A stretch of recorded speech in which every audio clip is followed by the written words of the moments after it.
What if someone offered to be eaten? In the early 2000s, in a quiet German town, a man posted a message online. He was looking for someone who wanted to be killed and eaten. He wasn't joking.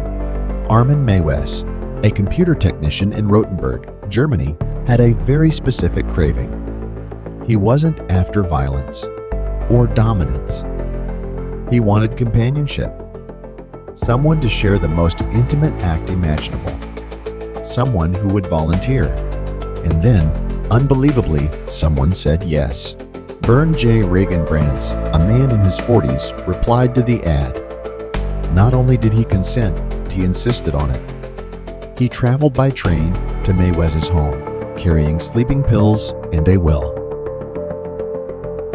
There were no screams, no struggle, only agreement. A video camera captured everything. Over 4 hours of footage that the court would later describe as beyond comprehension. The two men ate part of Brandes together before he ultimately died of blood loss. Mewes froze the rest for later. He ate it slowly over 10 months, like leftovers.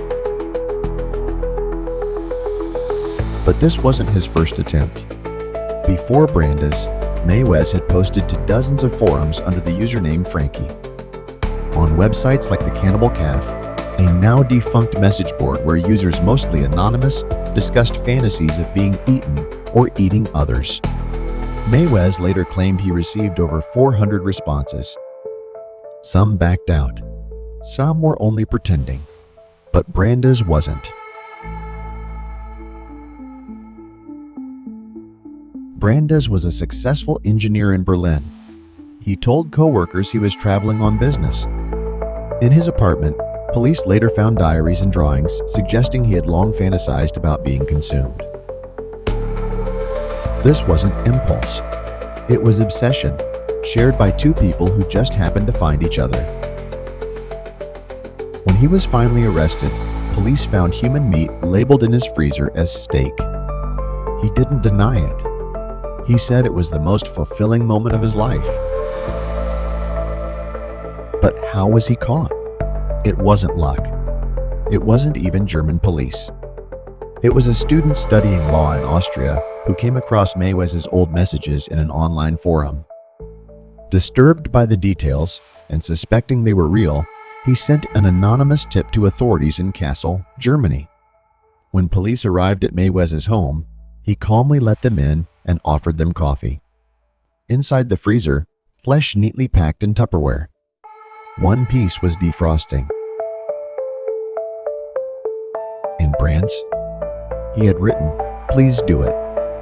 The trial made headlines across the world, not because of what Mewes did, but because of why. If a man consents to be killed and eaten, is it still murder? German law had no precedent. Mewes was first convicted of manslaughter, but after public outcry, the verdict was overturned. In his second trial, he was sentenced to life in prison. He now claims to be a vegetarian. He's written books, given interviews, and says he regrets not what he did, but that Brandes didn't live longer.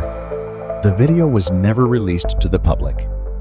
Only a handful of people on Earth have seen it. But its existence is enough to remind us truth is sometimes far stranger than fiction. The line between madness and consent, between obsession and crime. Sometimes the most horrifying part isn't what was done. It's that someone wanted it.